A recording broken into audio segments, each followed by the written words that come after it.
Hello and welcome to the Disruptive Chef Entrepreneur Show.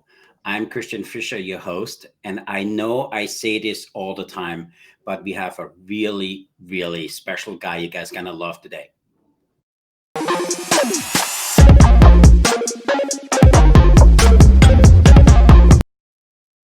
Hello again, I'm Christian Fischer, the host of the Disruptive Entrepreneur Chef Show, and I have a really, really amazing guy for you today. His name is Ron DeSantis.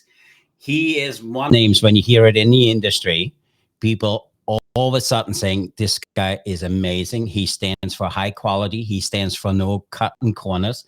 He is on the top of the food chain in the culinary industry, built a few businesses, and looking at him, he's handsome. He can do anything else, but he's out there hustling and making an industry impact every single day.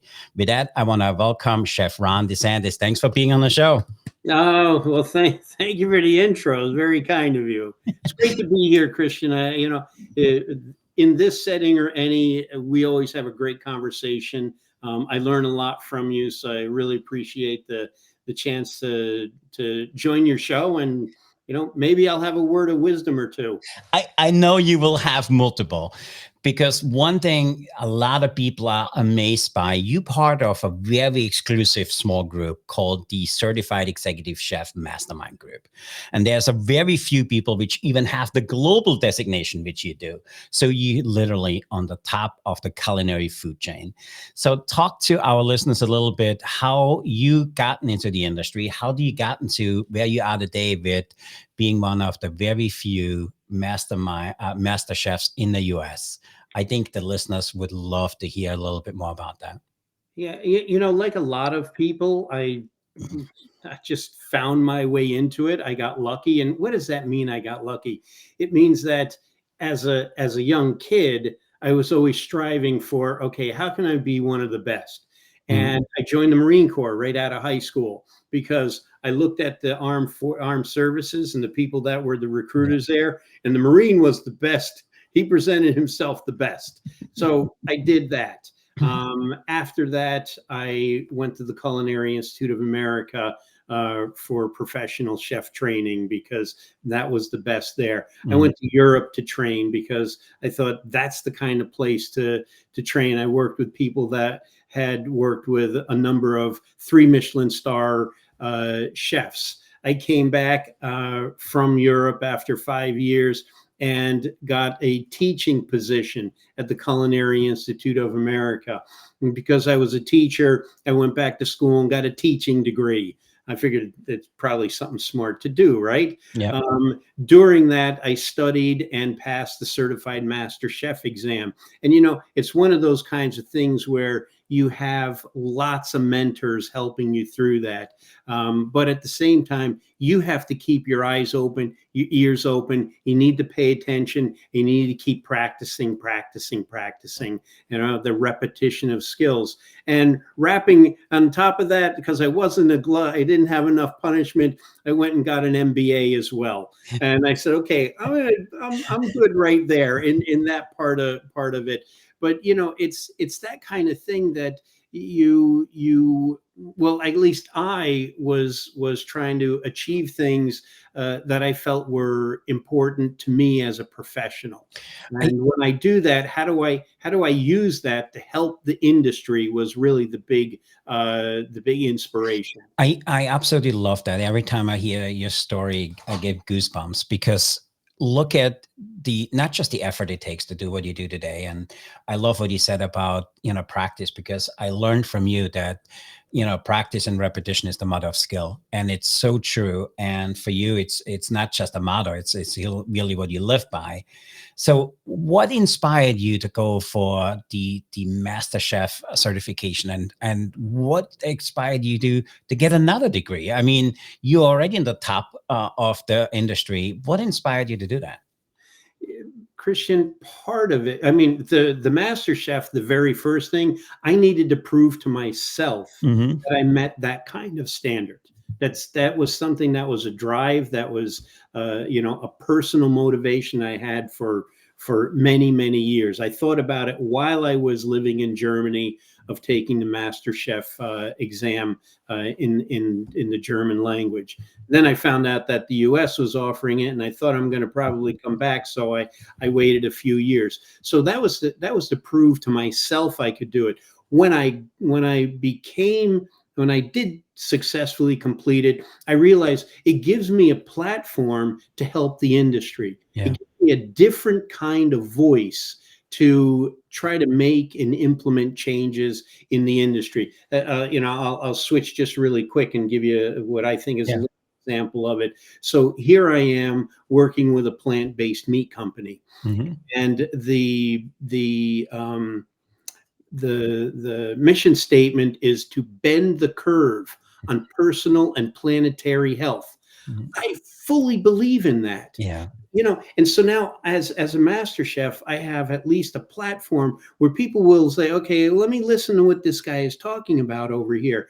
And the idea is bending the curve on personal, like your, my, and everybody else's health and the planet's health. I mean, those are things that I can really wrap my head around. Those are things that I can really aspire to do. And it's amazing. You everything you do, you're super passionate about it. And I had the opportunity to work with you for a period of time. And for me, what was really not just amazing to watch is to witness how people cling not just to every word you say, because you have this really unique way of communicating with people. You are also very humble, and people love being around you because you're probably one of the most positive guys I know. And it is a very cruel industry. And you always gave the person, when you spoke with them, 100% attention. Didn't matter what's going around it. And that's a skill. And you were just always that one individual. When people said, hey, Chef Ron is coming, people said, hey, he's going to look at this. We need to kind of just step it up because he demands perfection. But you never demanded this full, perfect thing. For you, it was when you came in, that's what you are, and this is who you are. So you have this really unique way of communicating with people and make him rise up to a whole different level. How did you acquire that skill, and how do you make it look so effortlessly? I'm not sure if I know exactly how, but I know what I do. I know why I do that, because it was a long time ago. I was doing my externship at the CIA at the Ritz-Carlton in Chicago. And at the time, the chef in the US was Jean Blanchet. I mean, the man was like his restaurant, Le Francais in Wheeling, Illinois. I mean, that was it. Here's the thing. I'm a 20-something-year-old kid, right? I'm helping do this banquet. He's a guest. After the thing, he comes ripping through the kitchen, and I'm seeing this guy. I've read about him. I know who he is. And they said, Chef, he stops, comes over, and engages me in a few minutes. Not even, probably was a few seconds. Yeah. But that impact is like, this guy actually took a minute and actually paid attention and spoke to me. I mean, really spoke to me about that. And, I never forgot that. And I thought to myself, you know what, when people, especially aspiring culinarians, younger ones, when they want to stop me or get something or talk with me, I have to pay attention to what they say, because it made a big impact on me. It got me to think about, okay, I just spoke with this person, gave me a couple words of wisdom, and I need to do something about that. So that's kind of how I got to that point. It goes again, Christian, to, how do you become a master chef and how do you get the top of your game? And it's it's grabbing these little gems and using them. Don't just forget about those, but how can you use them in what you're doing, how you're doing, who you want to become, and then you can strive to get there.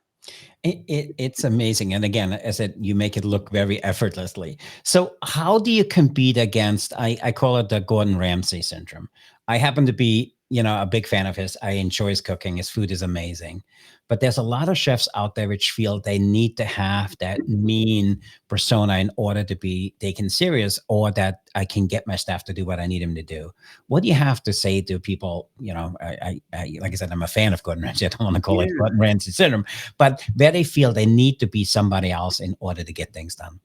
Yeah, don't be somebody else. The thing about it is, because I've been in both arenas. There was a time where I was the Gordon Ramsay person of my day, and got things done. And a few years later, I was in a different setting. I was like, let me try this a different way. Guess what? The results were as good. So I discovered through my own trial that you don't have to do both. You don't have to be. There's not one way to do it, is what I'm saying. Yeah. Mm-hmm. And you know what? If that works, then you go with it. But there can be other ways to do it. My understanding is Chef Ripert from Le Bernardin was a Gordon Ramsay ish character, and he went through a few life changes, and he's no longer doing. He's no longer with that kind of persona. Now, I also want to believe that Gordon Ramsay is doing a lot of it for a TV camera, because I've heard a lot of stories that when you get him one-on-one, when you're working with him, he's the most helpful, informative, nurturing chef that you could ever work with.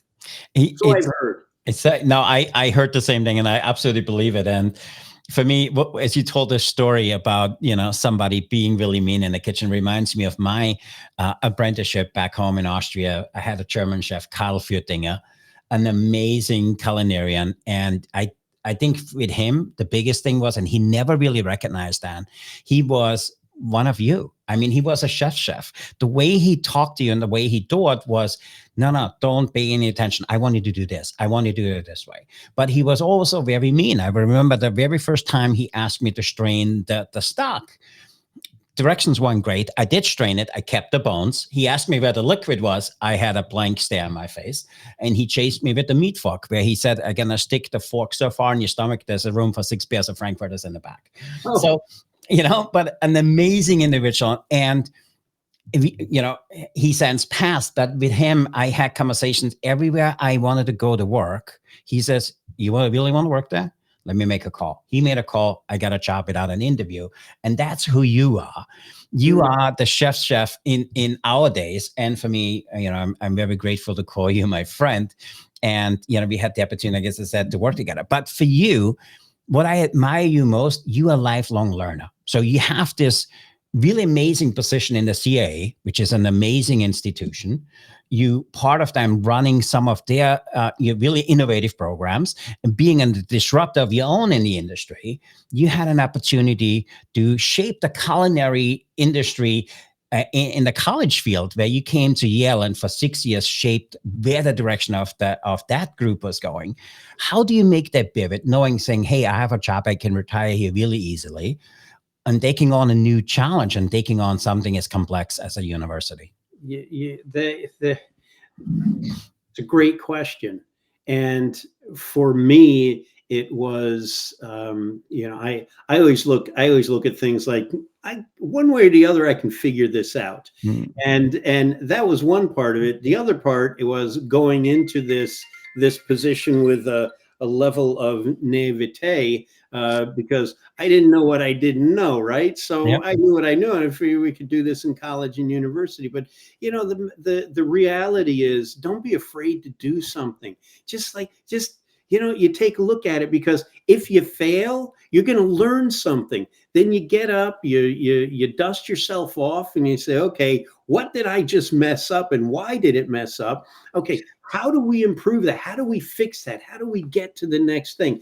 And you can't be afraid to fail. I learned how to speak German when I was in Germany, and I'm still fluent, not as good as I used to be, but I can still hold my own, because I was not afraid to fail. Mm-hmm. I remember listening, I would say things, and then a bunch of people around me would start laughing. Like, what are you laughing about? And when they explained to me what I said, and what it meant, it was funny. It really was funny. So don't be afraid to fail. Yeah. And so I went into C&U with the answer of like, you know what, I'll figure this stuff out. You know, the other part of it is I had a really good culinary team there. You know, everybody came from different backgrounds, but everybody's cooking every day, and they're always cooking really well. And can you help mold them and guide them and inspire them to do other things? That's where it all comes together. It's amazing to hear that, and it's so true. And then from there, you said, "Hey, I need to do something else," and you started your own agency. I did. Not only did you start your own agency, you had the opportunity to work with some of the biggest companies in the US. And when people asking me about that, it says, you need to ask Chef Ron about the sandwich he made for Hormel. Can you talk to us a little bit about that experience? It was good. You know, that's the thing. And sometimes along the way, you know, people want to get some PR out there. So I'm pretty sure it was Super Bowl 52 or 54. Can't remember exactly, but it was a 52 or 54 ingredient sandwich. So I didn't just pile stuff together. Yeah. So here's the thing. The bottom of the sandwich was 52 ingredients that actually worked really well together. They were cold. The top of the sandwich was the rest of the ingredients that were hot. And so I pulled this hot sandwich out of the oven and we slid it over on top of this cold sandwich. And when you cut this thing, it was like, you know, 10 inches high. And when you cut this thing, you had a hot part of the sandwich, you had a cold part of the sandwich, you had lots of layers of interesting flavors in there and textures. So it actually worked. So Hormel was interested in, you know, because Super Bowl was happening in Minneapolis. Hormel is a Minnesota company, and so we did that. And you know, I got to run around with some you know, star football players for a day and hang out on ESPN on their site. And I was on Good Morning NFL, and it was a lot of fun. There's a lot of good stuff to be had there. But you know, I approached it not just let me slap something together, but I went through a lot of process. Okay, what ingredients on this are going to make sense? So you go back to your roots. You dig deep into your culinary roots and say, okay, what can you put together that makes sense? So, you know, that's that story. That's where that. I love, and again, you make it sound so easy. You are in the CIA, an amazing job. You're going to the college space. You could have spent, you know, retired there. What went through your mind to saying, I really want to make an impact on a greater scale and start my own agency? I know there's a lot of listeners here, chefs or non-chefs, which feel like they overworked, underpaid, underappreciated. Yeah. And they want to find a way to make not just a bigger impact, they want to find a way to be heard. So what do you tell to, you know, a chef, a hospitality professional going through that? Because it's not easy to leave a job like you left twice. And try to start something new. So what goes through your mind, or what can you tell our listeners they would have to be cognizant of in order to make that change? Yeah, there's two, Christian, for me, there's really two parts to that. One part is, do you need to leave? Yeah. I mean, if you want to make an impact, take a look at where you are, recreate what you're doing, how you're doing it, and what's the impact that you want to make. So, you know what, it's the old Dorothy, you know, looking for something over the rainbow when maybe it's really right here at home. So that's one thing. Make sure you really explored, you've really gone through all the things that are right there available to you, because you may discover that, you know what, I can actually recreate everything for my position, what we're doing right here, and you'll impact so many people that are going to be excited about doing it with you. The other side of it is, if you're at that point and say, okay, I really need to you know, start something new, start something different. Sometimes it's going to find another position, or sometimes it's starting your own business. If you're starting your own business, be sure you've built a really good network. You're going to need that network to get things up and running. And it's slow going. Some days like, oh, wait a minute, you start looking at the bank account and you start sweating a little bit. So you have to be very, very careful with that. And, it really goes back to making sure you have a network there. Let people know, get a feel for what's happening in the industry. You need to have demonstrated interest. So demonstrated interest, a very, very important term in the business world. And what that means is, again, I'm going to open something. It's like, well, who's going to buy it? Who's going to use you? And if you don't have that demonstrated interest, you got to slow down and make sure you create that or you build that before you just pull the plug on a really good job or really fantastic job. You've probably been there a long time, and just go out on, if you hang something on the side of the building and say, hey, I'm for business, like, well, that's nice, but what are you selling? How are you selling? And when are you selling it? You got to have all of those figured out. It's it's so true for me, your words. And every time you and I speak, my mind is going, I can talk for you forever, looking at you on already for 20 minutes. I feel like we just started. So you now in this, you're starting your own agency. You worked it up from zero to a very lucrative position, not just in a position in the industry. You said you had the greatest impact you ever had as a culinarian. Then you take on something totally different, which on its own is a disruptive industry, which is the plant-based side. How do you make that pivot from being in the CIA, coming into a total, space with the CNU, having your own business, to go into something totally different and, working with a company which makes some of the best plant-based products on the market? It really, it probably, and with you, I'm speaking to the choir. You have to have confidence in yourself. You got to believe in you. You have to really believe that, you know what, if it doesn't work, and you need to be comfortable with the idea of failure. Absolutely. And if you fail, as I said just a few moments ago, you got to pick yourself up and move on, because there's plenty of times that I sometimes am working and I get a log jam and I'm sitting there like, how am I going to get this thing done? It's like, what the heck am I? And you know what? That's when you need to start. You need to literally prioritize and start with a couple little wins, a couple little successes, and a little more, and then suddenly things just start rolling along. But making that pivot is really based on your experience and what you know and how you've done things, and you gotta have believe in yourself, and don't be afraid to fail. I love that. Our show is called The Disruptive Chef, and there's nobody who has been more disruptive in the industry than you have. And again, every time you talk about it, you make it sound so simple. How did this all come together? I know you're a lifelong learner.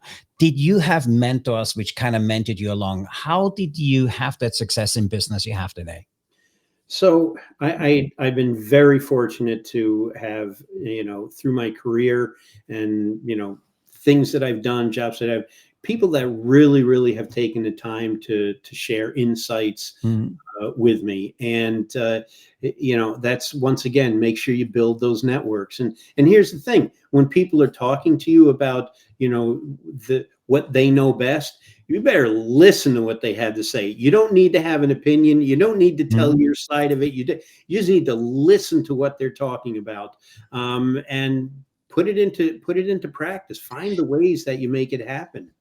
There's something I learned from you, and I think you never really knew that you taught me that, but you said if somebody says something of value to you, don't disregard it, act on it. And, the show we have here today is really came out of that, because somebody said you need to do this, and here we are doing it. And you also have been, so we also hosting a culinary mastermind. It's called the Culinary Executive Mastermind. And we have some of the greatest industry leaders which come together, and we share insight and support each other. And you've been a gracious guest more than once, and people still talking about you when you come on to these events. You've also been generous enough to help me with some of my books. You wrote a foreword for one of my books, For the Love of Austria. Please, if you on the bottom say, hey, Christian, I love Austria as much as you do. We send you a free copy of the book. And you've been German and you help out an Austrian. So we really do appreciate that. So thank you for that. So for me, again, I can talk to you, all day about this.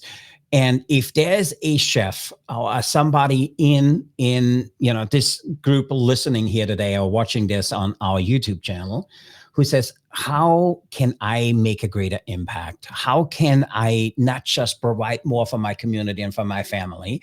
How can I make an industry-wide impact as you have made multiple times? What is some words of wisdom you have where somebody within feels like they need to do something else or they have a passion to do something else? like the Nike ad says, just do it.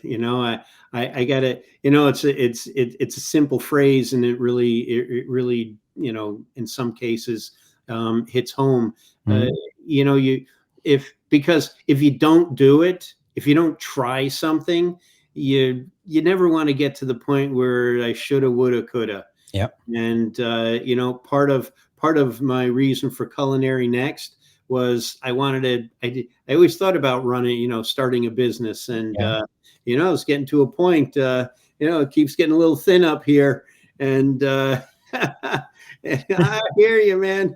And and I was like, I can do this. I can do this, and I'm going to do this.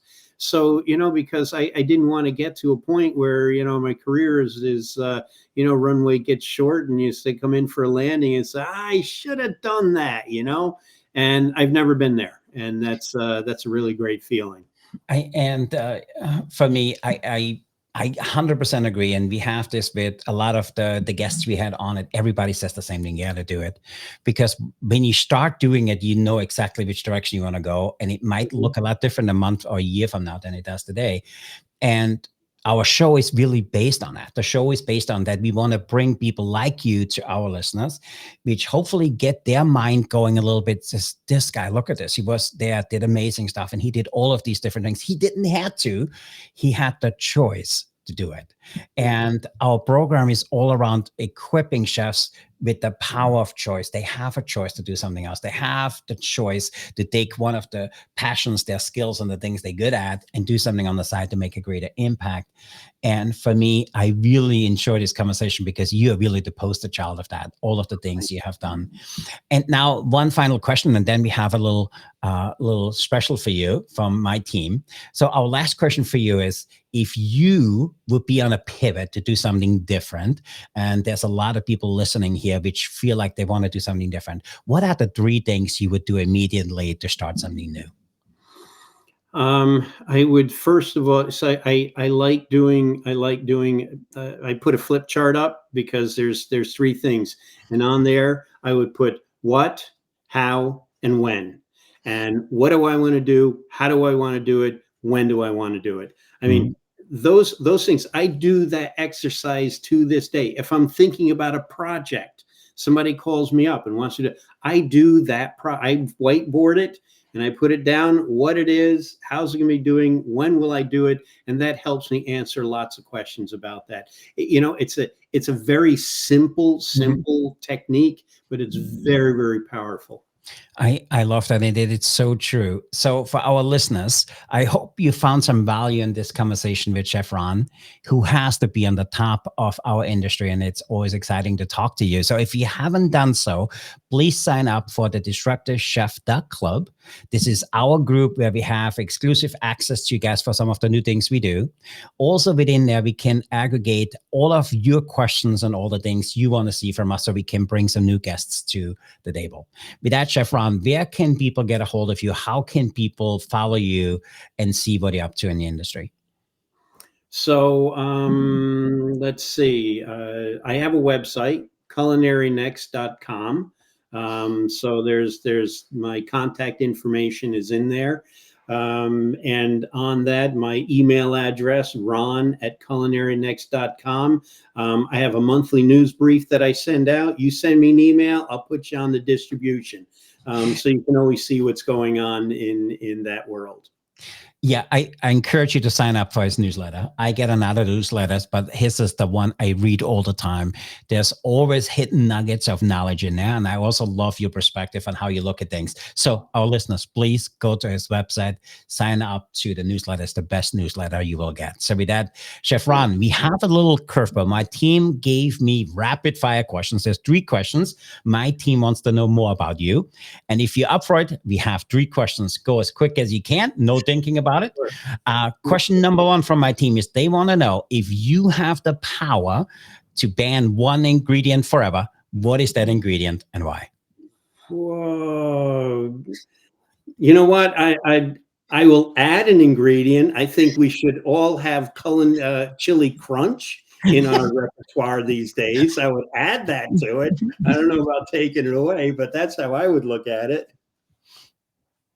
Oh my God, I love that. By the way, you made a lot of people very mad. So question number 2 is, you are a master chef, the top of the pinnacle of our industry. Have you ever created a dish where you broke every norm, and how did it work out?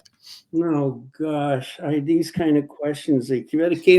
Sometimes I don't remember what I made for dinner on Sunday, much less a career. But I'm going to tell you a quick little thing. I was recently with an unbelievable chef, Ferdinand Metz, former president of the Culinary Institute of America, and he made shrimp and grits. Freaking blew me away. But he used fresh corn instead of dry. It was amazing. So, that was kind of like me watching somebody break the rules. But it was absolutely incredible. That's awesome. Our final rapid fire question is, what is one kitchen tool way overrated and why? Unfortunately, I don't use a lot of kitchen tools. And the one that I use most often, I love, is a microplane, because I love getting zest and cheese and everything else from that thing. I'm sorry, I don't have a lot of get rid of, so I got a lot of add tos. we had a few other visitors had, we need to get rid of chef's ego. And maybe there might be some truth to that. But for me, I appreciate you being here today. Thanks for giving so generously of your time. Again, if you guys want to get a hold of Chef Ron, please read the description. We link it out here in our episodes. Chef Ron, I absolutely enjoyed our conversation today. I always learn something new. And for me, you are my chef's chef. With that, I want to say thank you for being here today. Until next time, remember to disrupt your kitchen, chefs. Fire up your career. Stay hungry for change. I'm Christian, your disruptive chef entrepreneur host. I'm signing off. Be the change, be the challenge, and be the chef who sets the world on fire. So with that, Chef Ron, thanks for being here today. We really appreciate you. Until the next episode, goodbye, everybody.